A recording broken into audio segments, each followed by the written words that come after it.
Olá, amigos, bem-vindos a mais um episódio de estudo sobre a série psicológica da mentora Joana de Ângeles, em que hoje daremos atenção especial a um assunto de grande relevância. Pois, assim como naquele episódio recente, tratamos do tema da depressão dentro dos fatores psicológicos e espirituais, hoje, em uma espécie de continuidade do assunto, focaremos um pouco mais no aspecto das obsessões espirituais. Pois compreendemos, principalmente através da codificação de Allan Kardec, de que, além da continuidade da vida após a morte, a vida espiritual, e da comunicabilidade dos espíritos através da mediunidade, há também a utilização dessa troca vibratória entre encarnados e desencarnados, e também entre encarnados e encarnados e diversas outras formas. Há as trocas espirituais perniciosas, movidas por um interesse obsessivo de uma consciência sobre outra. Chamamos interesse obsessivo porque, em psicologia, obsessão quer dizer a fixação em um tema, em um assunto, em um objetivo, ou em uma pessoa, em uma problemática. E o caso das obsessões espirituais seriam, então, trocas vibratórias perniciosas, movidas, então, quando uma consciência, seja ela encarnada ou desencarnada, passa a afetar a outra através das suas ideias, das suas sugestões, dos seus questionamentos, muitas vezes movidos por processos de vingança, até mesmo de encarnações passadas. Há obsessões que se dão por vingança, por espíritos atormentadores que estão ali querendo prejudicar aquela pessoa, como há também obsessões que se dão pelo próprio vampirismo, pelo roubo da vibração, do tônus vital da pessoa. Há obsessões que se dão por sintonia, por interesses afins, em que não necessariamente o espírito obsessor está contra aquela pessoa, mas estão, de certa forma, compactuando os seus vícios morais. As suas dores, os seus sofrimentos ganham um eco. Emmanuel, no livro Sintonia e Mediunidade, vai nos trazer justamente a noção de que o contato mediúnico, seja positivo ou negativo, ele se dá através destes dois mecanismos, da sintonia ou da afinidade. Sintonia diz respeito ao mesmo padrão vibratório. Então, quando nós estamos no padrão do ódio, ou do amor, do perdão, podemos até ter uma ideia, um posicionamento, uma visão de mundo diferente da outra pessoa. Mas através do amor ou desse sentimento afim, estamos entrando em sintonia. Afinidade diz respeito a um outro elemento, a afinidade de assuntos. Nós então estamos cultivando os mesmos elementos, os mesmos interesses. É justo ressaltarmos que a obsessão espiritual, embora uma problemática com a qual nós devamos dar uma determinada atenção, ela faz parte da própria existência. Ela sempre esteve presente desde as priscas eras, de quando éramos seres mais primitivos. Ela faz parte das guerras entre as civilizações, ela faz parte do dia a dia, da energética do ser, das vinculações felizes e infelizes com as quais nos envolvemos. Então, as influenciações espirituais, obsessões como a fascinação e a subjugação são problemáticas que toda a vida humana, de certa forma, terá de lidar. Então, uma atenção sobre isso faz parte deste autoconhecimento que o Espiritismo nos propõe. E as obsessões espirituais, assim como a mediunidade e a reencarnação, de certa forma, se tratam de temas urgentes no que diz respeito ao conhecimento psicológico mais amplo. E esse, meus amigos, é um elemento preponderante no que diz respeito à problemática da depressão, assim como de outros transtornos do humor e transtornos psicológicos, pois é um fator invisível que a psicologia e a psiquiatria terrena mal e mal estão buscando se aproximar desses elementos chamados metafísicos, porque pouco ainda a humanidade compreende da sua natureza espiritual, da sua realidade transpessoal. Há, claro, a psicologia profunda, a junguiana já fala um pouco da espiritualidade, da possibilidade da existência espiritual. A psicologia transpessoal, esta sim, vai um pouco mais à frente na questão espiritual, mediúnica e reencarnatória, mas digamos que o assunto ainda é muito novo. Isso que Bezerra de Menezes, ainda em vida, já escreveu o livro A Loucura sob um Novo Prisma, tratando então desta nova etapa, deste outro patamar de compreensão que é a etiogênese espiritual de alguns transtornos. Vamos ver que Kardec já trazia então na codificação que muitos daqueles indivíduos chamados de louco e trancafiados nos hospitais psiquiátricos, muitos deles não seriam então doentes verdadeiros no que diz respeito à sanidade mental, mas sim médiuns perturbados. E que, claro, segundo o espírito Joana de Ângeles, muitas vezes essa perturbação mediúnica ao longo dos anos vai se tornando uma perturbação psicológica grave e verdadeira, pois aí já se instalou o problema no indivíduo na sua formação da personalidade, na sua identidade, no conhecimento de si mesmo, aonde ele se mistura com a sintomática obsessiva, com as dores, com as confusões mentais, né? Vamos falar aqui das confusões movidas por uma mediunidade inconsciente que leva o indivíduo à sensitividade. Sensitividade diz respeito a sentir como se fosse no corpo, vibrações, cargas de melhor qualidade ou de pior qualidade. Então a pessoa lida com uma vibração perniciosa, ela vai sentir um aperto no peito. Ela vai sentir uma dor de cabeça, um mal-estar, que daqui a pouco não é mais nem dela esse mal-estar, mas do ambiente em que ela está circulando ou de alguma entidade que está se aproximando dela, de vibrações de pessoas que estão em desequilíbrio.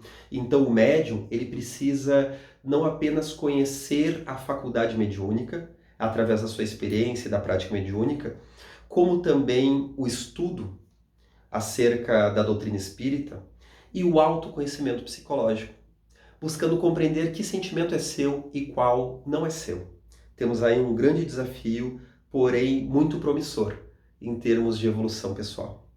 Vamos compreender também que através da mediunidade intuitiva, nós vamos sendo invadidos por ideias, pensamentos e propensões que não necessariamente são nossos. Pois o médium, ou a pessoa até mesmo que não é um médium ostensivo, mas tem uma mediunidade inconsciente, como somos todos nós, médiums em algum grau, conforme nos coloca o codificador, ele vai então dialogando com aquela sinfonia mental que diz respeito à família, aos grupos, aos ambientes, até mesmo às cidades e às nações. Porque toda vez que nós nos ocupamos de um assunto, da coletividade, das notícias, as brigas do esporte, da política, as questões que fazem parte da cultura, do zeitgeist, o espírito de nossa época, como é definido dentro da filosofia, que é o paradigma vigente, o pensamento, a cultura, as questões com que nos ocupamos quanto humanidade, isso traz uma dose saudável e uma dose de desequilíbrio, de neuroses e dificuldades que a humanidade está passando. E tudo isso se traduz em vibração, porque sentimentos e pensamentos, eles são vibrações que o espírito despeja no ambiente terreno, aqui na Terra, na psicosfera do planeta. Isso, como somos seres mediúnicos, isso é até uma questão orgânica, a mediunidade, nós não apenas despejamos em formas, pensamento, emanações mentais, sugestões, como também nós somos antenas receptoras. O nosso aparelho cerebral, ele é receptor do nosso espírito, mas não apenas do nosso espírito, mas das vibrações em geral. Então nós captamos tudo isso, isso fica ao nível inconsciente do nosso ser, pois é no inconsciente que está depositada a memória do espírito e a maior parcela da mediunidade, conforme Joana de Ângeles no livro Vida, Desafios e Soluções. E isso, de certa forma, vai ganhando influência em nossa vida, dependendo da nossa casa mental, dependendo da nossa capacidade de lidar com essas frustrações, dependendo dos nossos plugs, daquilo que diz respeito à nossa trajetória. A mentora de Divaldo, Joana de Ângeles, trabalhando então as ideias trazidas por Allan Kardec, vai nos explicar que as obsessões só ganham espaço dentro de nós devido à nossa sombra pessoal, a sombra perturbadora, que nada mais é do que os desequilíbrios que carregamos não apenas agora nessa presente encarnação, como tudo aquilo que nós já estamos carregando desde encarnações passadas.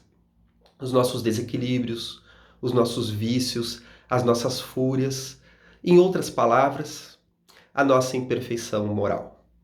Mas não estamos falando aqui de forma acusatória, pois em nosso nível evolutivo é natural que todos nós tenhamos sombra, que tenhamos áreas descortinadas do nosso ser, que fala da nossa maldade, dos nossos vícios, dos nossos desequilíbrios, daqueles elementos não bem trabalhados dentro de nós.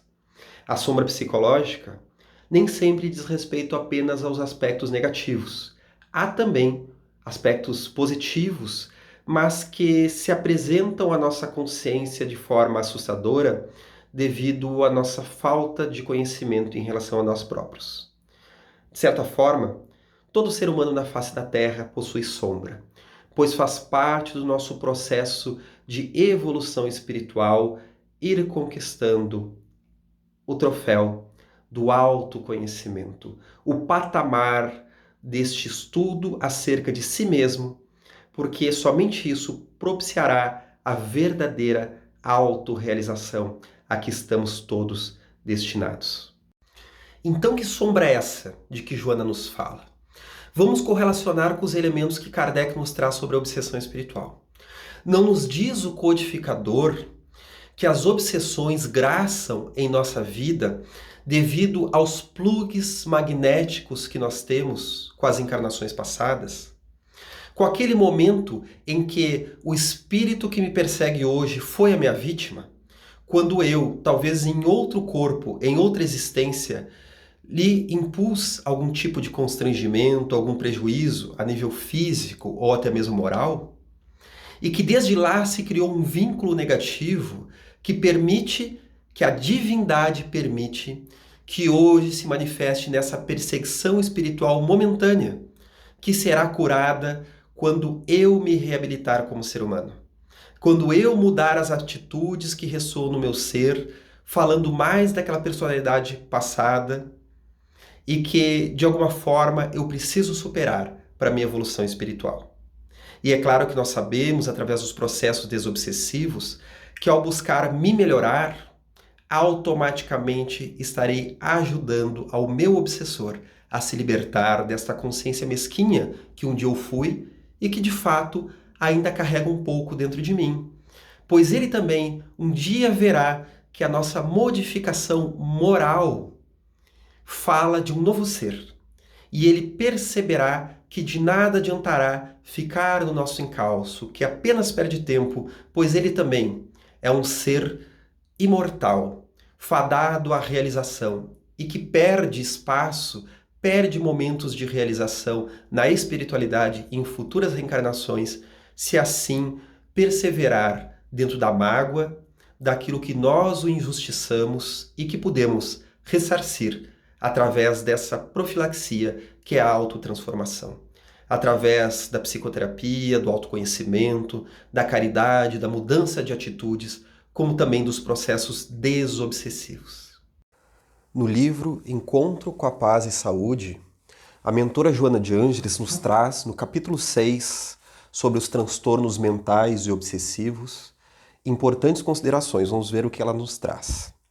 As obsessões, portanto, propiciadas pelos desencarnados, são muito mais numerosas e graves do que se possa imaginar.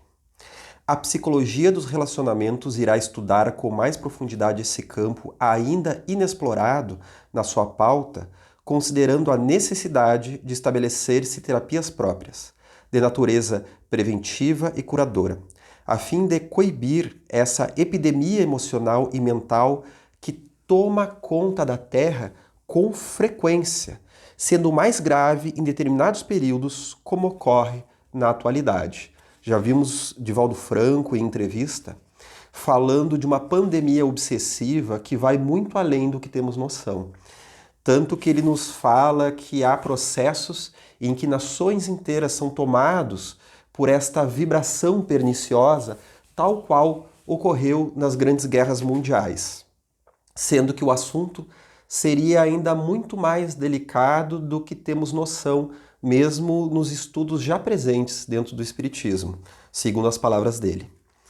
E mais à frente, a mentora nos traz o seguinte: que esse prosseguimento, então, da indução penosa no transcorrer do tempo, termina por desarmonizar as neurocomunicações e desestabilizar os fenômenos neurofisiológicos, instalando-se, então, os lamentáveis processos de loucura, de alienação profunda, que impedem a fácil ou possível reabilitação do enfermo.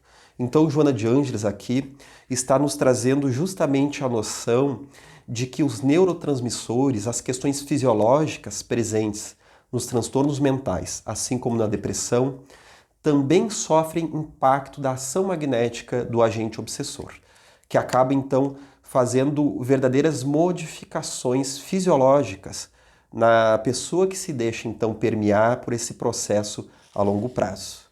E ela nos traz também, num conceito mais geral, que é inegável a ação do pensamento na conduta humana, sob qualquer aspecto considerado. Os impulsos saudáveis são absorvidos com facilidade e transformados em campos de força edificante, harmonizadora, fomentam o bem-estar, o equilíbrio e a paz. O oposto igualmente se dá quando aceitas essas ondas de ódio, de inveja, de competitividade perturbadora, transformando-se em estados de angústia, desajustamento, desinteresse pela vida e enfermidade. O ser humano é aquilo que pensa. Diariamente, o seu cérebro é bombardeado por incessantes informações de toda a natureza, aqui incluindo também as procedentes do mundo espiritual. Joana de Ângeles vai nos dizer que a consciência é seletiva por estrutura natural, como é contínua e pessoal, apresentando-se nessas três características de que se constitui. E como ela é seletiva, destaca Joana que é ela que elege os assuntos que lhe absorvem.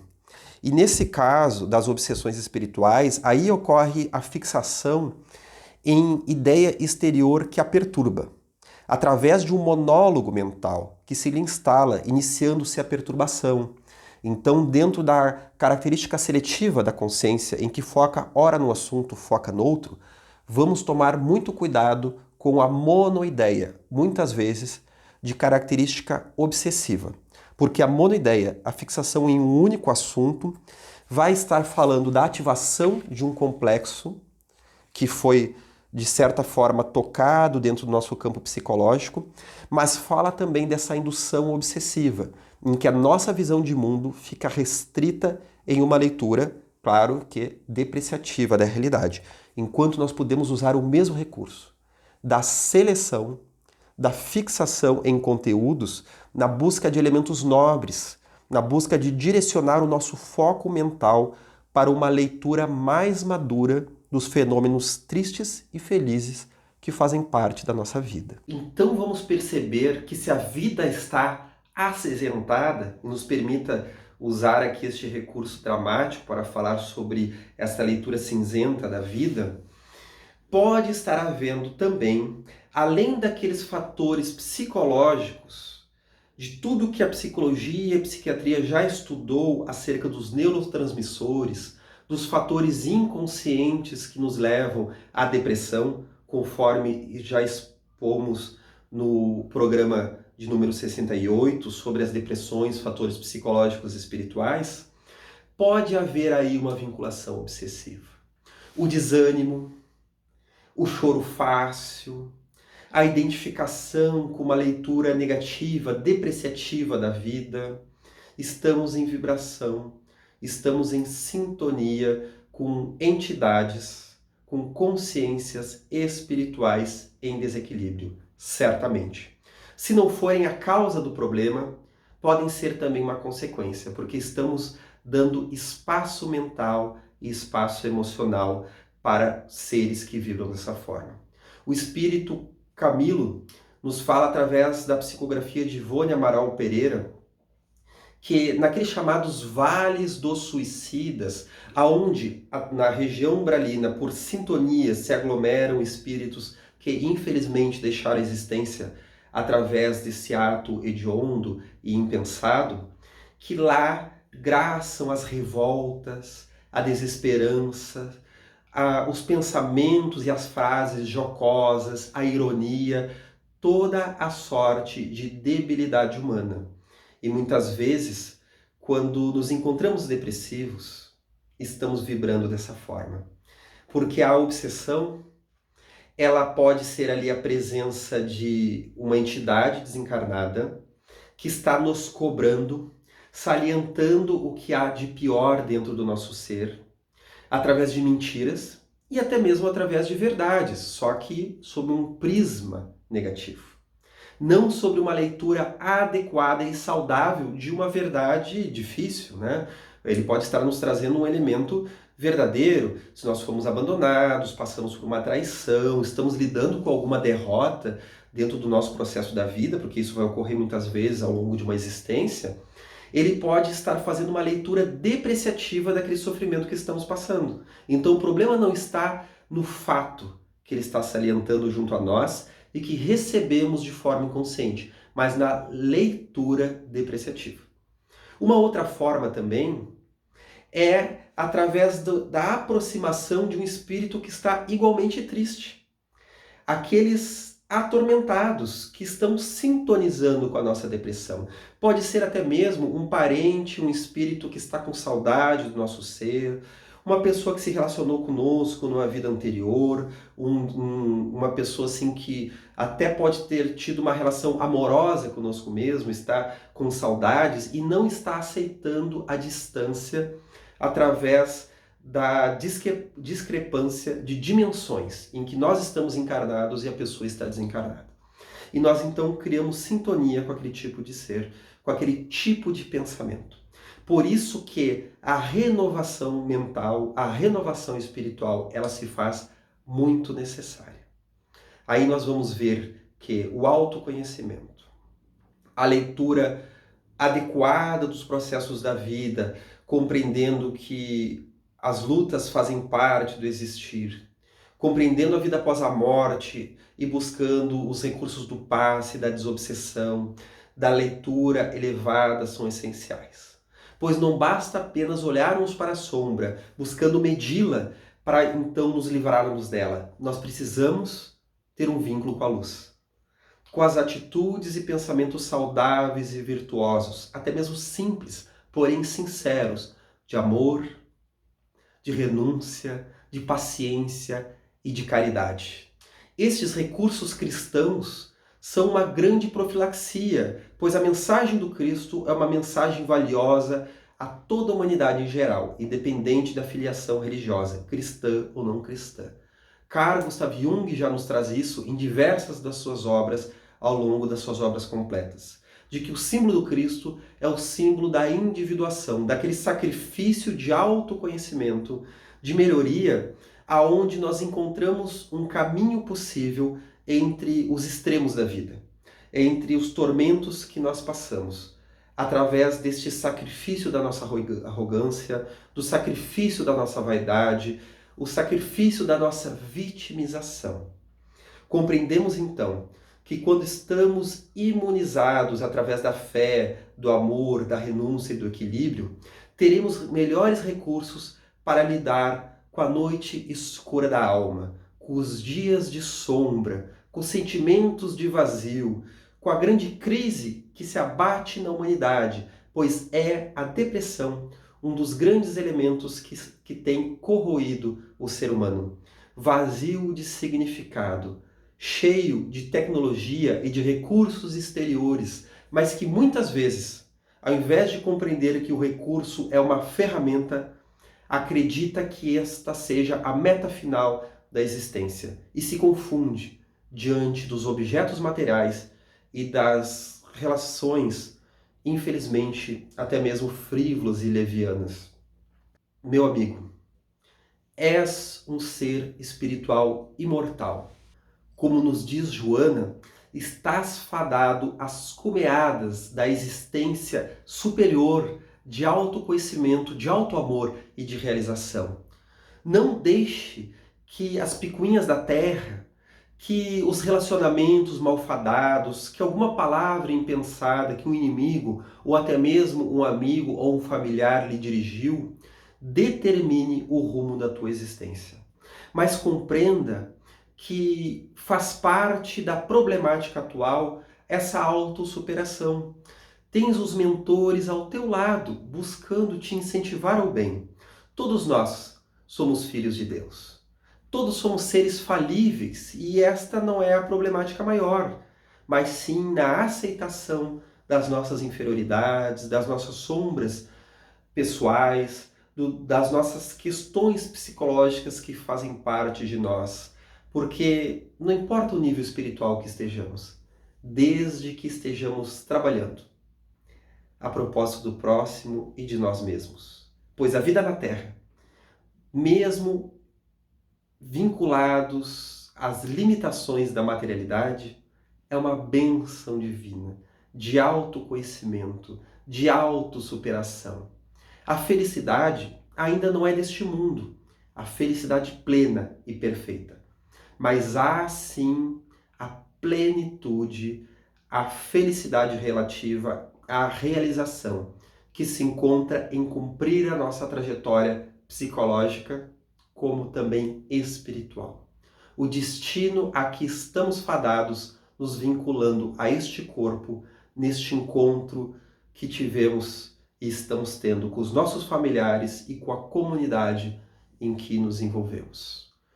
Fica aqui a dica para que estudemos a obra de Joana de Ângeles, porque através da compreensão da dimensão espiritual do ser, vamos compreendendo maior a problemática humana, das obsessões espirituais, dos recursos superiores que nos fazem presentes, para que possamos compreender as drogadições, os vícios, as depressões, as maledicências, os transtornos de pânico, toda aquela problemática da ansiedade, dos distúrbios que podem fazer parte da nossa vida, nos convidando ao autoconhecimento.